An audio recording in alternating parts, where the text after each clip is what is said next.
They're shooting them like dogs. Yeah.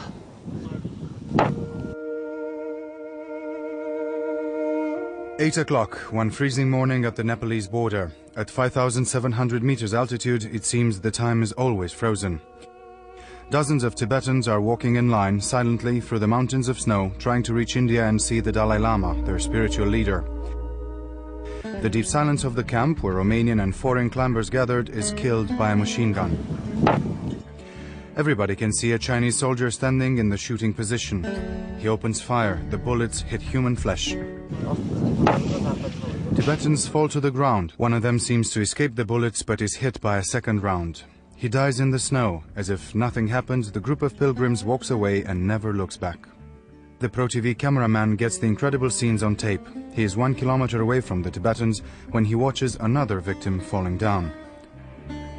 The Danish and the British climbers are simply overwhelmed by what they see.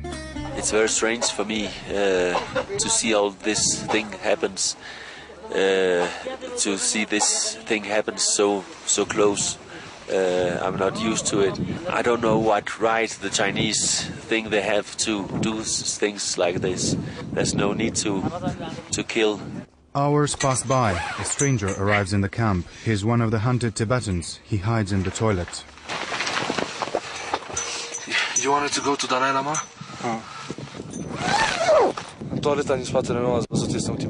There's a Tibetan in the toilet behind me, hiding from the Chinese military. Another Tibetan man was shot and left to die in the snow over 5 hours ago. I saw the soldiers firing. Sergio makes a risky move. He helps the Tibetan with some clothes and food.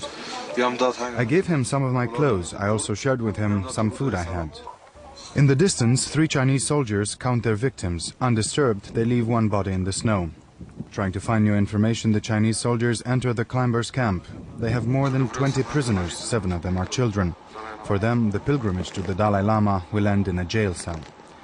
The Chinese soldiers are smoking, relaxed. For them, it's just another successful mission. In spite of what all the climbers witnessed, the Chinese news agency, Xinhua, announces that Chinese frontier soldiers tried to persuade the group of Tibetans to go home, but the Tibetans refused and attacked the soldiers.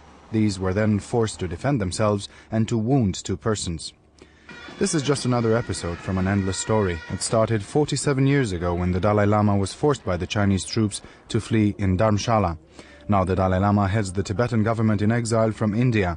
Just to see him or touch him, many Tibetans pay with their lives. Meanwhile, year after year, they are forced to watch their beloved religious temples turned into rubble.